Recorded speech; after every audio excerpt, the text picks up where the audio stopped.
तो team India और England के बीच पहले टेस्ट मैच के दूसरे दिन वही हुआ जिसको मैं 10 साल से देखता आ रहा हूं अपने बचपन से। एक बार फिर टीम इंडिया को अच्छी स्टार्ट मिली और एक बार फिर हमारा मिडिल ऑर्डर उस पर कैपिटलाइज नहीं कर पाया। लेकिन अब आगे जाते हुए इस सीरीज में टीम इंडिया के मिडिल ऑर्डर का क्या फ्यूचर होने वाला है और क्या चेतेश्वर पुजारा अब टीम से बाहर हो जाएंगे और इसको लेकर के क्या न्यूज आ रही है वो मैं आपको बताने वाला हूं इस वीडियो में। So make sure you watch this video till the end. तो इंग्लैंड को पहले दिन 183 पर आउट करने के बाद टीम इंडिया के पास मौका था कि वो पहली इनिंग में 350 के करीब रन बनाए, एक बड़ी लीड ले और इंग्लैंड को पूरी तरीके से मैच से बाहर कर दे। और दूसरा दिन जो मेरा मानना था कि टेस्ट सीरीज का पूरा मोमेंटम सेट कर देता अगर उस दिन टीम इंडिया अच्छी बैटिंग करती। लेकिन पिछले 10 सालों से 4 दौरे इंग्लैंड के हो चुके हैं, लेकिन टीम इंडिया की जो बैटिंग की वरीज है वो चौथे दौरे में भी लगातार चल रही है। 2011 में तो हमारे पास काफी सारे सीनियर खिलाड़ी थे जैसे सचिन तेंदुलकर, वीरेंद्र सहवाग, राहुल द्रविड़, वीरेंद्र लक्ष्मण। लेकिन उसके बाद 14 में, 18 में और अब 21 में भी वही सेम परेशानी टीम इंडिया की चल रही है। और हैरानी की बात यह है कि यह तीसरा दौरा है जिसमें सेम मिडिल ऑर्डर के साथ टीम इंडिया गई है। 2014 में पुजारा, विराट और रहाणे, 2018 में पुजारा, विराट और रहाणे और इस बार भी पुजारा, विराट और रहाणे। इसका मतलब कि टीम इंडिया का जो मिडिल ऑर्डर है वो काफी ज्यादा एक्सपीरियंस भी है, लेकिन उसके बावजूद लगातार इंग्लैंड में जाकर के ये लोग खराब परफॉर्मेंस दे रहे हैं। विराट को हटा के, विराट का 2014 का दौरा खराब था, वो काफी यंग थे उस समय, पहला दौरा था। लेकिन उसके बाद 2018 में वो एक अकेले वॉरियर थे जो टीम इंडिया के लिए बल्लेबाजी करते थे, मैदान में खड़े रहते थे। लेकिन चेतेश्वर पुजारा को यहां पर फोकस करने की जरूरत है। और जो खबर टीम इंडिया के ड्रेसिंग रूम से आ रही है वो पुजारा के लिए बहुत अच्छी नहीं है। वर्ल्ड टेस्ट चैंपियनशिप के फाइनल के बाद भी आपको याद होगा कि विराट कोहली ने प्रेस कॉन्फ्रेंस में बोला था कि जो हमारे बैट्समैन हैं उन्होंने ज्यादा इंटेंट नहीं दिखाया, ज्यादा चढ़कर खेलने की कोशिश नहीं की। विराट के जो उन्होंने जो कहा था प्रेस कॉन्फ्रेंस में, वो लोगों को लगा कि वो स्ट्राइक रेट की बात कर रहे हैं।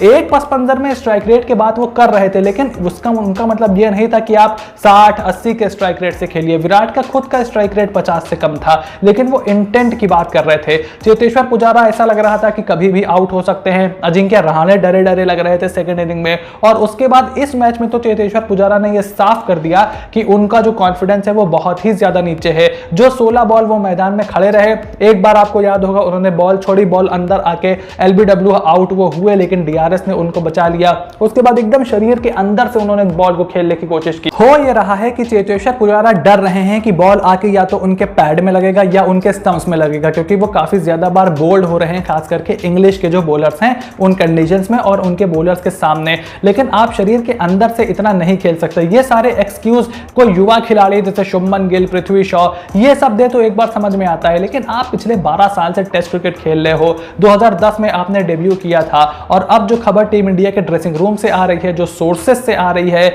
और हर जगह आप ये खबर सुन ही रहे होंगे कि चेतेश्वर पुजारा तो इस सीरीज से पहले ही कंसीडर किए जा रहे थे ड्रॉप करने के लिए, लेकिन क्योंकि इतने ज्यादा इंजरीज हो गए, मयंक अग्रवाल हो गए जिसकी वजह से राहुल को ऊपर खेलना पड़ा और हनुमा विहारी पे उतना ज्यादा कॉन्फिडेंस टीम इंडिया को नहीं है। लेकिन अगले मैच में यह बात तकरीबन श्योर हो गई है, अनटिल एंड अनलेस कि पुजारा को सेकंड इनिंग में जब मौका मिले तो वो एक शानदार पारी खेलकर अपनी जगह पक्की कर ले। अगर ऐसा नहीं होता है तो यह बात 100% तय है कि अगले मैच में आपको चेंज होता हुआ दिखेगा। अब चेंज के ऑप्शन क्या है टीम इंडिया के पास? पहला ऑप्शन है कि आप चेतेश्वर पुजारा की जगह हनुमा विहारी को टीम में ड्राफ्ट करके ले आए। हनुमा विहारी पिछले काफी समय से इंग्लैंड में हैं, काउंटी के मैचेस भी वो खेले हैं और उसके बाद से लगातार टीम के साथ तो वो हैं ही। या तो आप उनको टीम में ले आओ या फिर एक आप कर सकते हो कि आप इंतजार करो अगला मैच और हो जाने का और फिर सूर्य कुमार यादव को, क्योंकि वो अवेलेबल हो जाएंगे तीसरे टेस्ट मैच से, उनको आप ले आओ। लेकिन क्या टीम इंडिया सीधे सूर्य कुमार यादव की तरफ जाएगी? क्या उनको पहले हनुमा विहारी को मौका नहीं देना चाहिए? देखिए मेरे हिसाब से हनुमा विहारी की जगह फौरन बनती है टीम इंडिया में। और चेतेश्वर पुजारा को हम बहुत देख रहे हैं, मैं अपने बचपन से उनको देख रहा हूं। जब मैंने जर्नलिज्म की पढ़ाई शुरू की, पढ़ाई खत्म हो गई, एक्सपीरियंस हो गया, वो अभी भी उसी दिक्कत का सामना कर रहे हैं जो वो पिछले 7-8 साल से कर रहे हैं। 2014 में वो इंग्लैंड गए, रन नहीं बनाया। 2018 में वो इंग्लैंड गए, रन नहीं बनाया। और 2021 में वो जिस तरीके का उनका कॉन्फिडेंस दिख रहा है, ऐसा लग नहीं रहा कि आने वाले समय में वो रन बनाएंगे। ऐसा नहीं है कि वो रन बनाना नहीं चाहते, दिक्कत यह है कि एक तो उनका कॉन्फिडेंस कम है, दूसरी बात यह है कि उनके पास शॉट नहीं है रन बनाने वाले।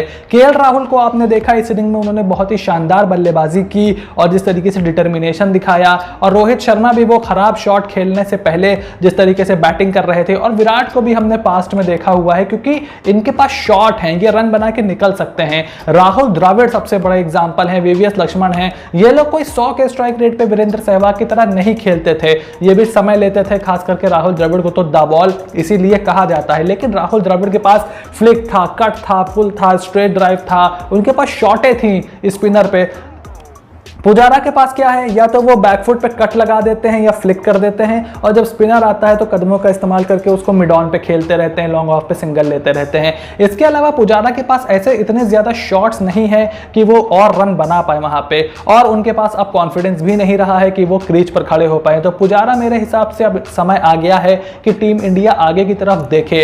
3-3 दौरे आप किसी खिलाड़ी को नहीं दे सकते, ना उनसे न्यूजीलैंड के 2 दौरों में रन बने हैं, ना इंग्लैंड के 2 दौरों में रन बने हैं, वर्ल्ड टेस्ट चैंपियनशिप के फाइनल में उनसे रन नहीं बना, उससे पहले इंग्लैंड जब इंडिया आई थी उन्होंने रन नहीं बनाया, और काफी समय से वो रन नहीं बना रहे हैं। तो इसका मतलब यह है कि Cheteshwar Pujara can not be your number 1 choice for number 3, जो कि एक बहुत ही क्रिटिकल स्पॉट होता है टेस्ट क्रिकेट में। और जो खबरें आ रही हैं उससे भी ये साफ हो चुका है कि विराट कोहली और कोच रवि शास्त्री को भी चेतेश्वर पुजारा बिल्कुल भी पसंद नहीं आ रहे हैं, खास करके जो उनका अप्रोच है।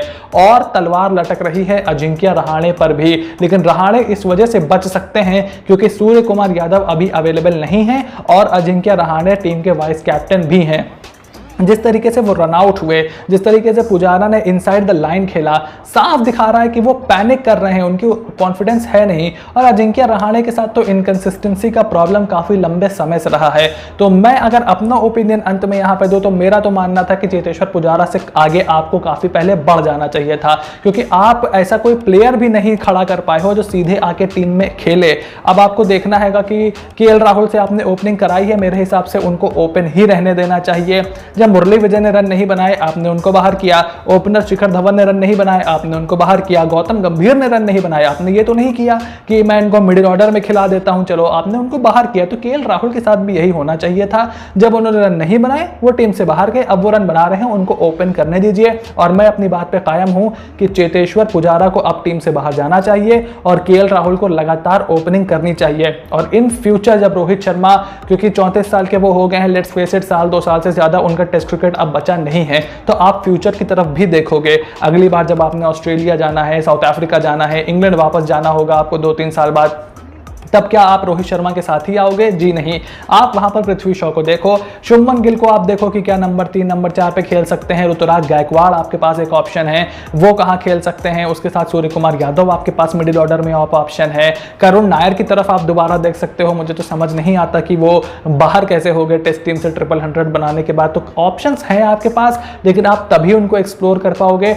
जब आप चेतेश्वर पुजारा जैसे खिलाड़ियों से आगे बढ़ोगे। He is not a match winner, he is not your scorer. तो अब उनकी टीम में जितने उनकी कैपेसिटी थी उन्होंने किया, और काफी अच्छे प्लेयर हैं, बड़े प्लेयर हैं, लेकिन he is not a legendary player and he is not your runaway match winner. और आप अगले मैच में यकीनन देखने वाले हो, अगर सेकंड इनिंग में पुजारा ने अच्छी बैटिंग नहीं की तब तो 100%, और अभी भी 100% मान के ही चलिए कि अगले मैच में आपको चेतेश्वर पुजारा टीम इंडिया के प्लेइंग 11 में नहीं दिखेंगे। अब इस पूरे मामले में आपका क्या मानना है और चेतेश्वर पुजारा पर आपकी क्या राय है, कमेंट बॉक्स में फटाफट से लिख करके बताइए। अगर आपको ये वीडियो अच्छा लगा तो वीडियो को लाइक करिए, चैनल को सब्सक्राइब करिए, और हमारे फेसबुक पेज को भी जरूर लाइक और सब्सक्राइब कीजिएगा।